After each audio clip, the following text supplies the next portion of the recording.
We're on a spreading for the penultimate race on the card here at Chelmsford. As you can see from my slick back hair, the rain has really started to come down, but it hasn't dampened our spirit. So let's get going and have a look at some of these, starting with Q20 Boy, who's coming towards us now for Mark Usher and Rab Havlin. Got to have a chance here, despite being an 8-year-old, one of the eldest of the party, who hasn't won since June 2022 at Goodwood. But it was much better 2 starts ago at Windsor when not beaten far and fourth, and he lost a shoe when beaten at Salisbury last time. So that perhaps can be taken with a pinch of salt. Right, let's drop back if we can to number 10. That's the next one in, Gypsy Nation, I believe. And this one is probably a little bit up against it, I would say. Not finished placed in 8 starts so far, and 2 starts from Mick Appleby have seen him beaten a long way. Behind that one is number 5. That is Our Man in Havana, Chepstow winner in May of last year, but has been quiet since then and has been beaten comprehensively on his last couple of outings, so needs this drop to classified grade to have a positive impact. Behind him is number 3, that is NASCAR, never gone close to winning and is terribly in at the weights with an official rating of 39. Behind him is number 13, Struck Gold, definite player here, very consistent in recent outings, finishing placed in 4 all-weather handicaps since January, though interestingly enough, this is his first start at Chelmsford. His only foray into classified grade came at Wolverhampton 2 starts ago when he was beaten a neck. And it wasn't a bad run in handicap company at Newcastle last time when beaten 3 lengths. Definitely one of the main form protagonists in this. Behind him, number 4, that is Next Second. Seems to save her best for Wolverhampton and for 5 furlongs, with 2 victories there last year and a back-to-form second there last time when sticking on well. Hasn't done well over 6 furlongs in the past, and this track and a different surface are both question marks, as she's never run here before. That said, she does bring some rare, recent good form to the table. Behind her is number 1, that is Caponati Con, who is Aidan Keeley's mount for Michael Atwater here. Not been in great form recently, was a little bit too keen last time out, so if settling better, can definitely be given a chance off an BHA rating of 47, which doesn't leave him too badly out at the weights. But any I've missed, I'll catch up with down at the post, as the rain continues to fall ahead of this classified race at 8:20.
Josephine Gordon getting the leg up. Big drifter in the market. Ellie Piper now at the back. Milvus unexposed in the context of this race at the top of the market. A Q20 Boy we know plenty about. We've seen him a long time, long losing run. As Josephine Gordon, she's going to have to display all signs of a jockeyship here. Doesn't look the easiest, Ellie Piper. Struck Gold, 0 from 10, plenty of chances.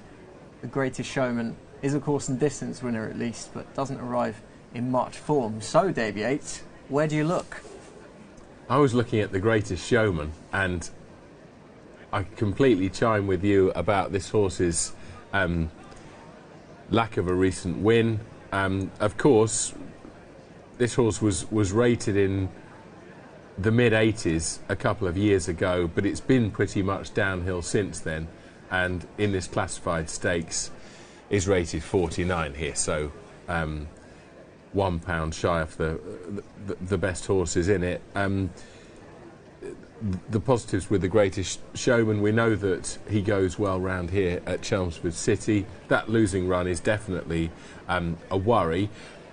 Struck Gold, I think, is interesting, a horse who's relatively lightly raced, and as Tom said in his paddock summary there, this horse has had one go in classified stakes previously, and it was very much a near miss with that next second over 6 furlongs at Wolverhampton 2 starts ago.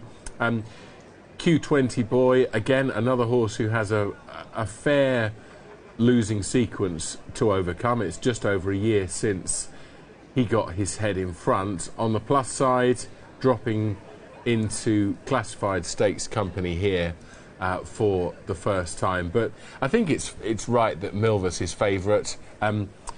This horse can race a bit keenly, and certainly that was the case over 7 at Leicester last time. The visor was on then, and it was on for the first time the time before. That was over 6 at Kempton when Milvus ran a really good race in the context of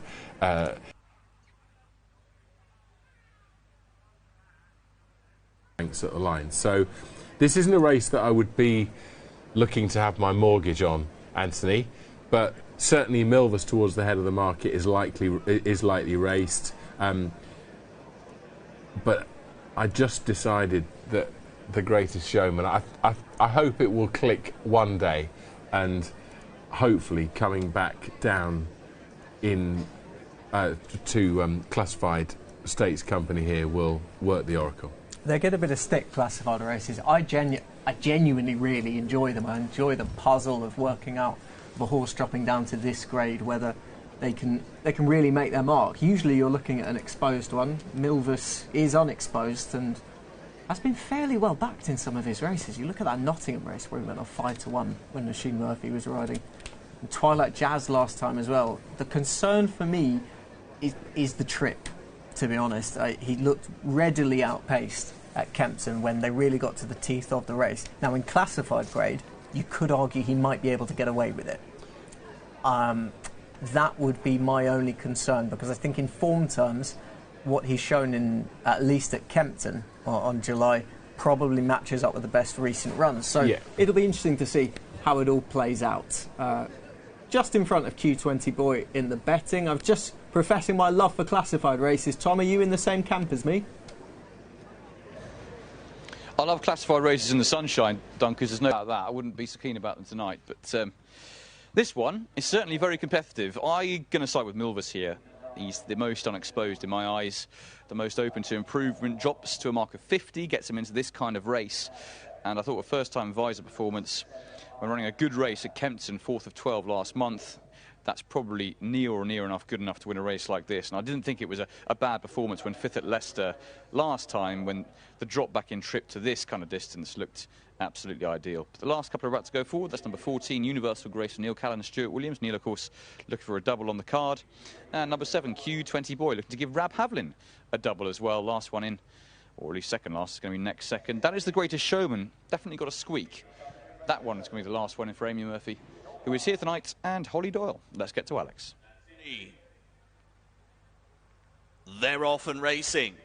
Fly leaping as the starter let them go was Ellie Piper for this, the Happy Birthday Ed Classified Stakes.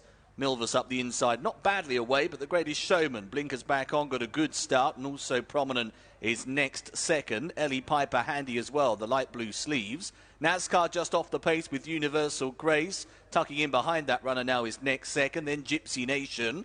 Black and White Stripes is Struck Gold. Our Man in Havana and Q20 Boy are at the back of the field as they're about to make their swing and head to the halfway mark. Out of the far side we go. The Greatest Showman in front by a neck over Ellie Piper in second. 3 deep is Universal Grace. Milvus is right in behind the pace and moving well. That one's followed by NASCAR. Next second tries to get a bit closer. Gypsy Nation pushed along. Struck Gold, Our Man in Havana and Q20 Boy still at the back of the field. Furlong and a half to go. The Greatest Showman is finding more up top. The Greatest Showman is still in front, clear by a length and a half. NASCAR the one to give chase. Next second, Q20 Boy, extreme left. Royal Blue Jacket from the back of the field. The Greatest Showman being joined by NASCAR. Q20 Boy still flying from the back. NASCAR, though, just in front. That's a surprise. NASCAR has won. Tight second, Q20 Boy, the Greatest Showman. They were followed in by Gypsy Nation, Struck Golden next second.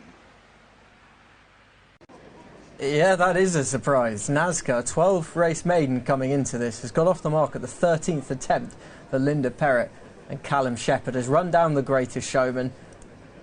And I'll be interested to see the SP, because on recent form, to be honest, I'll say it, Dave, on pretty much all of the form, was very unfanciful in this. Q20 Boy stayed on for a share of the photo. The Greatest Showman has probably come off second best into third in that. But NASCAR, the 4-year-olds, 22-1. I actually was expecting a little bit bigger, but we are in classified grade, and shocks can happen, and it's happened here. Yeah, I was expecting a little bit bigger than that as well, I must say.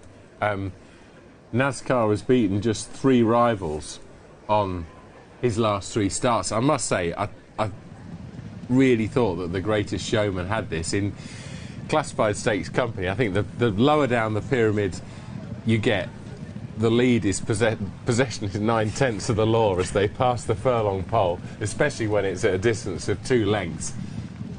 I hope that he's just held on for second there from Q20 Boy. But yeah, NASCAR has tried a few trips, has gone up to a mile and a quarter, and was coming down to 6 here for the first time.